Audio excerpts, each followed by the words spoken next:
Hello viewers, welcome to Bhavani కథల ప్రపంచం. ఈ స్టోరీ మీకు నచ్చినట్లయితే నా ఛానల్ని సబ్స్క్రైబ్ చేసుకొని నన్ను ప్రోత్సహించండి వ్యూవర్స్. అలాగే అప్డేట్ కింద హైప్ ఆప్షన్ కనిపిస్తే తప్పకుండా నా అప్డేట్కి హైప్ పాయింట్స్ ఇచ్చి నన్ను ఎంకరేజ్ చేయండి వ్యూవర్స్. సరే, ఇక కథలోకి వెళ్ళిపోదాం.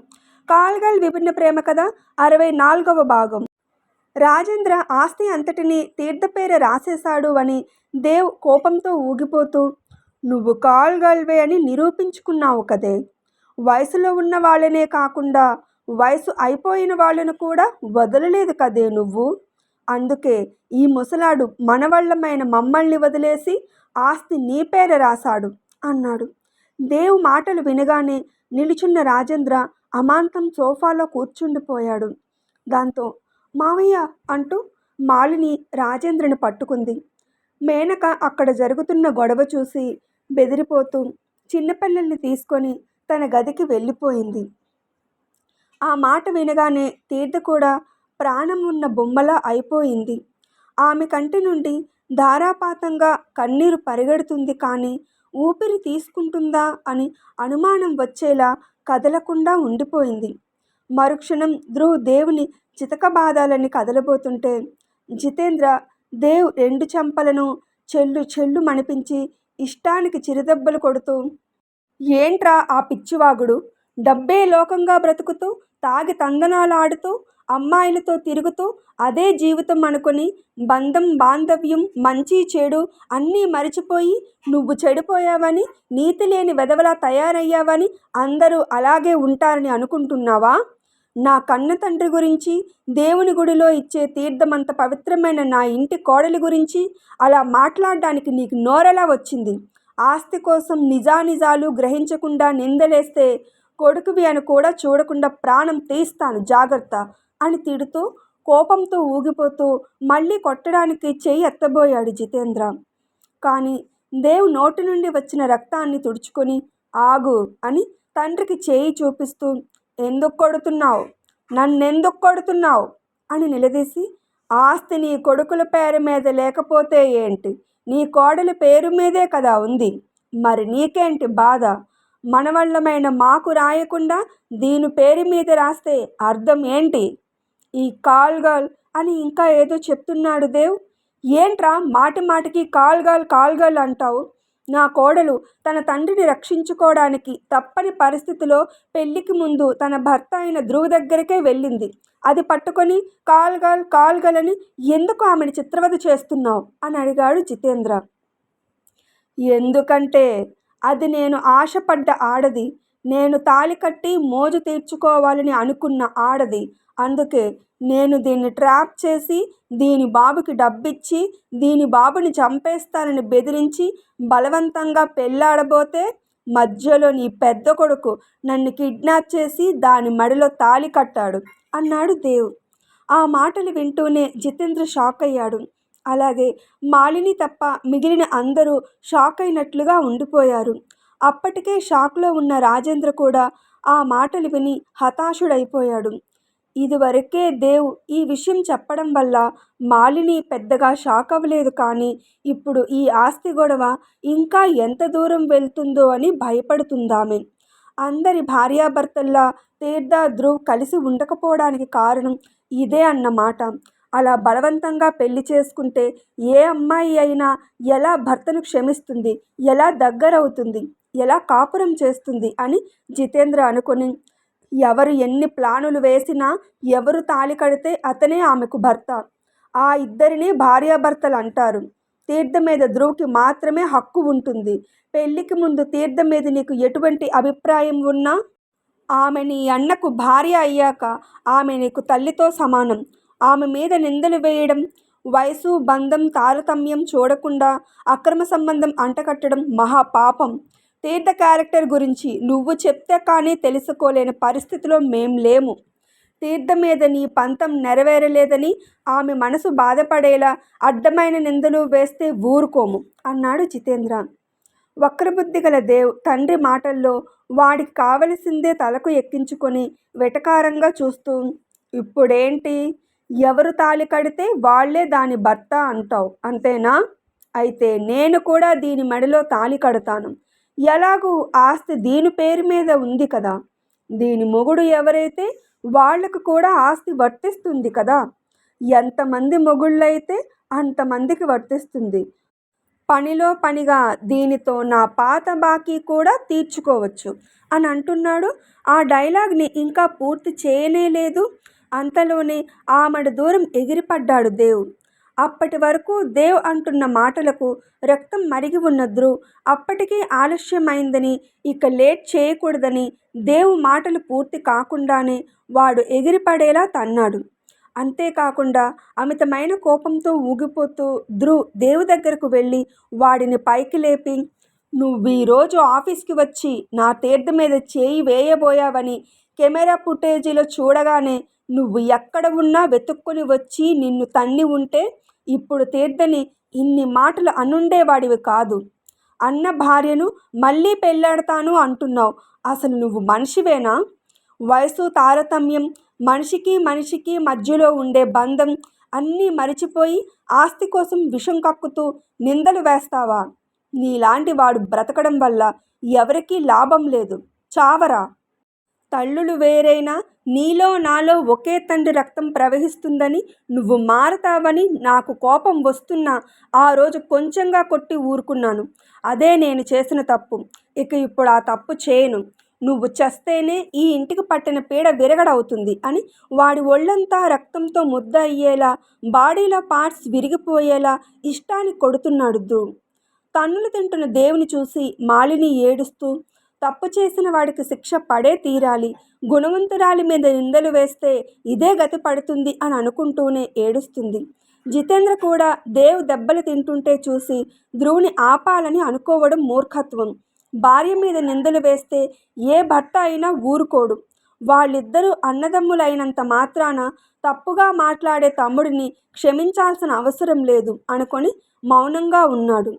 దేవ్ మాటలకు తీర్థ మరింతగా బాధపడుతూ వదిన మెడలో తాళి కడతాను అంటున్నాడు. వీడి మానసిక స్థితి గురించి ఏమనుకోవాలి?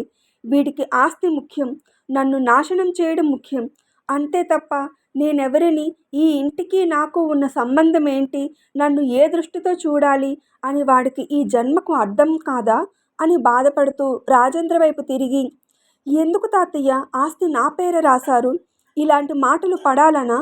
వావి వరుసలు లేకుండా మాట్లాడతారు అని అనుకున్నాను, కానీ ఆస్తి కోసం మరీ ఇంత నీచంగా మాట్లాడతారని నేను అనుకోలేదు. నాకు ఈ ఆస్తి వద్దు, ఈ నిందలు వద్దు, ఈ ఇంట్లో స్థానం వద్దు, అసలేం వద్దు అని నేను ఈ క్షణమే ఇంట్లో నుండి వెళ్ళిపోతాను అని అనబోయి ధ్రువ్ గుర్తుకు వచ్చి ఆ మాటను పూర్తి చేయలేక మౌనంగా ఉండిపోయి భారంగా ఏడుస్తుంది తీర్థ. ధ్రువ్ లేకుండా నేను బ్రతకగలనా? నా వల్ల మారిన ధ్రువ్ నేను లేకుండా బ్రతకగలడా? అలా అని నీతి లేని ఆలోచన ఉన్నవాడి ఎదురుగా నిందలు పడుతూ నేనిక్కడ ఉండగలనా అని ఏడుస్తుంది తీర్థ. మాలిని కన్నీళ్లతో ఏడుస్తున్న తీర్థకు చేతులు జోడించి దండం పెడుతూ, నన్ను క్షమించు తల్లి. నా బిడ్డను సంస్కారహీనుడిగా పెంచాను. వాడి వల్ల నువ్వు చాలా ఇబ్బందులు పడ్డావు. నీ గురించి తప్పుగా మాట్లాడడం అంటే అది మహాపాపం, ఘోరం. ఇక్కడ జరుగుతున్నదేది మనసుకు చేర్చుకోకు తల్లి. మామయ్య గారు చేసింది చాలా మంచి పని. అది నచ్చని వాళ్ళు నోటికి వచ్చినట్లు వాగితే ఆ వాగుడికి సంజాయిషి ఇవ్వాల్సిన అవసరం లేదు, బాధపడాల్సిన అవసరం అసలే లేదు. నీ రాక వల్ల ఒక రూపుదిద్దుకున్న ఈ ఇల్లు నువ్వు వెళ్ళిపోతే నామరూపాలు లేకుండా పోతుంది తల్లి. నా కొడుకు అన్న మాటలకు, వేసిన నిందకు నేను నిన్ను క్షమాపణ అడుగుతున్నాను. అటువంటి వాడి మాటలను పట్టించుకోకు తల్లి అంది. అత్తగారి చేతులు విడదీసింది కానీ ఆమెకు భరోసా ఇవ్వలేకపోయింది తీర్థ. దేవ్ మాటలకు కుదేలైపోయిన రాజేంద్ర జితేంద్ర వైపు చూస్తూ, ఆస్తి కోసం నీ కొడుకు ఇంత నీచంగా మాట్లాడతాడని నేను అనుకోలేదురా. ఆస్తి కోసం మర్డర్లు చేసే వాళ్ళని చూశాను, కానీ మాటలతోనే మనుషులను, మనసులను చంపేసేవాళ్ళు నా ఇంట్లోనే ఉన్నారని తెలుసుకోలేకపోయాను. నీ కొడుకుకి ఆస్తి తప్ప ఇంకేం వద్దని అర్థం అవడానికి అమాయకురాలి మీద నిందలు వేస్తాడా? నా వయసుకి విలువ లేదు, వాడికి నాకు మధ్యలో ఉన్న బంధానికి విలువ లేదు, వదినకు విలువ లేదు, అసలు వాడి దృష్టిలో ఆస్తికి తప్ప దేనికి విలువ లేదు అని చెప్తూ బొమ్మలా ఉండి బాధపడుతున్న తీర్థను చూసి కన్నీళ్లు పెట్టుకుంటూ, అమ్మా తీర్థ, ఈ తాతయ్యను క్షమించమ్మా అని చేతులు జోడించి, నా నిర్ణయం నిన్ను అవమానాల పాలు చేస్తుందని ఊహించనందుకు నన్ను క్షమించు తల్లి అనేసి ఓపిక లేనట్లుగా లేచి తన గదికి వెళ్ళిపోయాడు. దేవ్ కూడా ఏం తక్కువ కానట్లు ధ్రువ్ మీద తిరగబడుతూ, ఒకే రక్తం అనే కదా నేను మనసు పడ్డ దాన్ని నువ్వు చేజిక్కించుకున్నావు. ఇప్పుడు ఏదో జ్ఞానోదయమైన బుద్ధుడిలా మాట్లాడుతున్నావు. ఎలాగైనా నేను దాన్ని టేస్ట్ చేసి తీరుతాను అన్నాడు. తీర్థ జోలికి వస్తే చంపేస్తాను నా కొడక. అసలు ఈ క్షణం తర్వాత నువ్వు బ్రతికి ఉంటే కదా నువ్వు నా భార్య జోలికి వెళ్ళడానికి అని మరింత కోపంగా కొడుతుండేసరికి దేవుకి బలంగా దెబ్బలు తగులుతూ ఒళ్ళంతా రక్తసిక్తమై చచ్చిపోయినట్లుగా నేలవాలిపోయాడు. వీడేదో పొడి చేస్తాడనుకుంటే వీడే కత్తి లేకుండా పొడిపించుకున్నాడు. ఇక ఏదైనా నేనే చేయాలి అనుకొని చక్రధర్ సైడ్ అయిపోయాడు. అతనితో పాటు భార్య రాజేష్, మహిమ కూడా తమ గదులకు వెళ్ళిపోయారు. దెబ్బలు తగిలి చచ్చినట్లుగా పడిపోయిన దేవుని చూసి కుమిలిపోతూ మాలిని అక్కడే కూలబడిపోయింది. చలనం లేని దేవుని వదిలి ధ్రువ్ తీర్థ దగ్గరకు వచ్చి ఆమె చేయి అందుకొని తన గదివైపు వెళ్ళిపోయాడు. జితేంద్ర పనివాళ్ల వైపు చూసి సైగ చేసి భార్యను లేవనెత్తి తమ గదికి తీసుకుపోయాడు. జితేంద్ర కనుసైగ మేరకు పనివాళ్ళు దేవుని హాస్పిటల్లో జాయిన్ చేయడానికి తీసుకుపోయారు. తమ గదిలోకి రాగానే మాలిని బాధ మరింత ఎక్కువవుతుండగా భర్త గుండెల మీద వాలిపోయింది. జితేంద్ర ఆమెను ఓదారుస్తూనే, కొడుకు పరిస్థితి చూసి బాధపడుతున్నావా అని అడిగాడు. దాంతో అతని నుండి దూరం జరిగి, వాడు చెడ్డవాడని చావు బ్రతుకుల మధ్య ఉంటే చూస్తూ ఊరుకోగలనా చెప్పండి. ఇంట్లో జరిగింది అలాగే తీర్థ బాధ నాకు అర్థమవుతుంది. అందుకని దేవ్ పరిస్థితి అలా ఉంటే భరించగలగడం కూడా కష్టమే కదా అంది. కన్న తల్లిలా మాట్లాడుతున్నావు. అదే ఒకసారి తీర్థస్థానంలో ఉండి ఆలోచిస్తే నువ్విలా మాట్లాడు. వాడు ఇలా తయారవడానికి, ఈ స్థితికి రావడానికి నీతో పాటు నేను కూడా కారణమైనప్పుడు బాధపడడం తప్ప ఏం చేయలేం మాలిని. అలాగే ధ్రువ్ దేవుకి శిక్ష వేయడం కూడా కరెక్టే. తీర్థ మన ఇంట్లో అడుగుపెట్టినప్పటి నుండి ఇప్పటి వరకు ఏ ఆనందాన్ని చూసింది. ఇప్పుడిప్పుడే కుదుట పడుతున్న ఆమె మనసుని దేవ్ విరిచేసేలా మాట్లాడడం, ప్రవర్తించడం తప్పు కాదంటావా? అందుకు వాడికి పడిన శిక్ష తప్పంటావా అని అడిగాడు. మీరు చెప్పిందంతా నాకు కూడా తెలుసండి, కానీ దేవ్ అంటూ వెక్కిళ్ళు పెడుతుంది. ఆమెను గుండెలకు హత్తుకొని, ఊరుకో మాలిని, చేసుకున్న వాళ్లకు చేసుకున్నంత. ఈ భారమైన సమయం పోయి మంచి సమయం వస్తుందని ఆశిద్దాం. వాడిని హాస్పిటల్లో జాయిన్ చేయించాను. ట్రీట్మెంట్ అవుతూ ఉంటుంది. నువ్వు అధైర్యపడకు. వాడి ఈ పరిస్థితికి తీర్థ కారణం అనుకొని ఆమెను మళ్ళీ నిందించకు అన్నాడు. ఒకప్పుడు నాకు తీర్థ మీద చెడు అభిప్రాయం ఉంది, కానీ ఇప్పుడు అలా కాదండి. నాకు కూడా ఆమె ఆనందమే కావాలి. అయితే దేవ్ కూడా ధ్రువులా మంచిగా మారితే బాగుంటుంది అన్నదే నా తాపత్రయం అంది. వాడు కోలుకొని ఇంటికి వచ్చాక కూర్చొని మాట్లాడి మంచి సంబంధం చూసి పెళ్లి చేద్దాం అని. అయినా మన ఇంటి పిల్లల గురించి తెలిసిన ఏ ఒక్కరూ పిల్లనివ్వడానికి ఇష్టపడరు. అంతటి ఘన చరిత్రను సొంతం చేసుకున్నారు మన పిల్లలు. సో దేనికైనా టైం పడుతుంది అని ఓదార్చాడు జితేంద్ర. తన గదిలోకి వెళ్ళిన రాజేంద్ర కూడా తీర్థ గురించే బాధపడుతున్నాడు. అమాయకురాలి మీద ఎంతటి నింద వేశావురా మూర్ఖుడా. నీలాంటి చీడపురుగు నా ఇంట ఉన్నందుకు బాధగా ఉంది. ఇప్పుడిప్పుడు దగ్గరవుతున్న వాళ్ళను దూరం చేసేలా నీ మాటలు, నీ ప్రవర్తన ఎంత జుగుప్సగా ఉన్నాయో నీకు అర్థం కావడం లేదు. ఆస్తిని మించిన ఆనందం, అనుబంధాలు ఉంటాయని ఎప్పటికి తెలుసుకుంటావురా? నువ్వు నింద వేశావనో, తీర్థ బాధపడుతుందనో నేను నా నిర్ణయాన్ని మార్చుకోను. మమ్మల్ని బాధ పెట్టడం నీ ధ్యేయమైతే అనర్హులకు ఆస్తిని అందకుండా చేయడం నా ధ్యేయం. ఎప్పటి వరకు నీలో మార్పు రాదో అప్పటి వరకు నా నిర్ణయం కూడా మారదు అనుకొని తీర్థ విషయంగా బాధపడుతూనే మంచం మీద వాలాడు. తమ గదిలోకి రాగానే తీర్థ వెక్కి వెక్కి ఏడుస్తూ ఊరట కోసం ధ్రువుని హత్తుకోబోతూ మధ్యలోనే ఆగిపోయింది. ధ్రువ్ అది చూసి, నేను నీ భర్తను అన్న విషయం ఒక్క క్షణం మర్చిపో తీర్థ. నీ బాధను పంచుకునే ఒక స్నేహితుడిని అనుకో. కనీసం నన్ను అలా కూడా చూడలేవా అని. రా, వచ్చి నన్ను హత్తుకొని నీ బాధ తీర్చుకో అని చేతులు చాపాడు. వెంటనే అతన్ని గట్టిగా హత్తుకొని అతని వీపు మీద పట్టు బిగిస్తూ కుమిలి కుమిలి ఏడుస్తుంది. నిజంగా నాకు ఇదంతా తెలియదు ధ్రువ్. తెలిస్తే నేను ఇలా చేయడానికి ఒప్పుకునేదాన్నే కాదు. అసలు నాకేం హక్కుందని ఆస్తి నా పేరు మీద రాస్తారు అని ఇంకా ఏదో అంటుంది. నాకంతా తెలుసు. తాతయ్య నీ పేరు మీద పేపర్స్ రెడీ చేయించగానే లాయర్ నాకు ఫోన్ చేసి విషయం చెప్పారు అన్నాడు. ఆ మాట వినగానే అతని నుండి విడిపోయి దూరం జరిగి నీళ్లు నిండిన కళ్ళతో అతన్ని కోపంగా చూస్తుంది. ఆమె చూపులు అర్థమై, నాకు తెలిసిందే అన్నాను, తాతయ్య నాకు చెప్పారు అని అనలేదు అన్నాడు. నీకు తెలిస్తే నాకెందుకు చెప్పలేదు? చెప్తే నేను దీనికి ఒప్పుకుంటానో లేదో నీకు తెలియదా? ఇంతకాలం నాతో కలిసి ఉన్న నీకు నా అభిప్రాయాలేంటో తెలియలేదా? ఆస్తి నా పేర రాస్తే నేను ఇన్ని నిందలు పడతానని నువ్వు అనుకోలేదా? పుట్టిన దగ్గర నుండి అవమానాలే ఎదుర్కొన్న నాకు ఇంకా ఇంకా అవమానాలు భరించే శక్తి లేదని నీకు అర్థం కాలేదా? నిన్న నా వాడిగా అనుకున్నాను అని ఏడుస్తూ, దేవ్ సంస్కారహీనుడే అయితే అతని నోటి నుండి భరించలేని ఒక మాట బయటకు వస్తే దాన్ని తేలికగా తీసుకోవడం అంత తేలికైన విషయమా?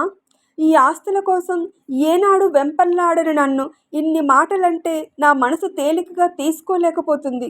తినడానికి తిండి లేక చేతిలో పైసా లేక బాధపడినప్పుడు నీళ్లు తాగి బ్రతకాను, కానీ ఎవరిని చేయి చాచి అడగని నా మీద ఇంతటి నింద వేస్తే నేను భరించగలనని ఎలా అనుకున్నావు? ఆస్తి నా పేరు రాస్తే ఆ బాధ్యత తీసుకుంటానని, ఆ విషయంగా నేను సంతోషంగా ఉంటానని అనుకున్నావా అని ఇంకా ఏదో అంటుంది. నేను చెప్పేది ఒకసారి విను తీర్దా అంటూ ముందుకు రాబోయాడు ధ్రువ్. నేను వినను. వినాల్సిన అవసరం లేకుండా చేశావు. నా అనుకునే వాళ్ళే నన్ను మోసం చేశారు. నాకేం కావాలో ఏం వద్దో నీకిప్పటికీ తెలియడం లేదు. నిన్ను వదిలి వెళ్ళిపోతే నువ్వేమైపోతావో అని నేను ఆలోచించాను, కానీ నీకు నా ఆలోచనే లేదు అని అంటూ ఏడుస్తూ స్పృహ తప్పి పడిపోబోయింది. కానీ ధ్రువ్ ఆమెను పడిపోకుండా ఒడిసి పట్టుకుని మంచం మీద చారబరిచి చెదిరిన ఆమె కురులను చెవుల వెనక్కి నెట్టి, ఎందుకు తీర్దా అనవసరంగా ఏడ్చి మనసు పాడు చేసుకుంటావు? తాతయ్య తనకి నచ్చిన నీకు ఆస్తి ఇవ్వాలని అనుకోవడంలో అర్థం ఇల్లు ముక్కలు అవ్వడం ఇష్టం లేక, అలాగే దేవులో మార్పు రావాలని. కానీ ఒకప్పుడు నేను ఉన్నదానికన్నా దారుణంగా, రాక్షసుడి కన్నా ఘోరంగా వాడు మారిపోతాడని నేను కూడా అనుకోలేదు. నీకు ఈ ఆస్తి అంతస్తు సంపద ఇవేం వద్దని నాకు తెలుసు, అలాగే తాతయ్యకు కూడా తెలుసు. అయితే అర్హుల చేతిలో ఉంటేనే సమన్యాయం జరుగుతుందని అనుకున్నారు. అది నీ వల్లే సాధ్యమవుతుంది అనుకున్నారు. నేను అతని అభిప్రాయానికి తలొంచాను. ఎందుకంటే ఏ ప్రమాదమైనా నిన్ను చేరాలంటే ముందు నన్ను చేరాలి. నీ ప్రతి బాధ్యత నాదని, నా బాధ్యత మరింత పెరుగుతుందని నేను కూడా సమ్మతించాను. అందుకు ప్రతిగా రేపటి నుండి నీ బాధను, మాటల యుద్ధాన్ని, మొండితనాన్ని భరించే తీరాలి అని అనుకొని అతను కూడా నిద్రపోయాడు. ఇంకా ఉంది. ఈ గొడవ తర్వాత ఇంకా ఏం జరుగుతుందో తదుపరి భాగంలో విని తెలుసుకుందాం. స్టోరీ నచ్చితే కామెంట్ చేసి అప్డేట్కి లైక్ కొట్టి షేర్ చేయండి వ్యూవర్స్. అప్పుడే నా స్టోరీ ఎక్కువ మందికి చేరుతుంది. అలాగే అప్డేట్ వింటున్న అందరూ నా ఛానల్ని సబ్స్క్రైబ్ చేసుకొని నన్ను ప్రోత్సహించండి వ్యూవర్స్. అప్డేట్ కింద హైప్ ఆప్షన్ కనిపిస్తే తప్పకుండా నా స్టోరీకి హై పాయింట్స్ ఇచ్చి నన్ను ఎంకరేజ్ చేయండి వ్యూవర్స్. సరే, మరో స్టోరీ అప్డేట్తో మళ్ళీ మీ ముందుకు వస్తాను. అప్పటి వరకు సెలవు. Thanks for watching my videos.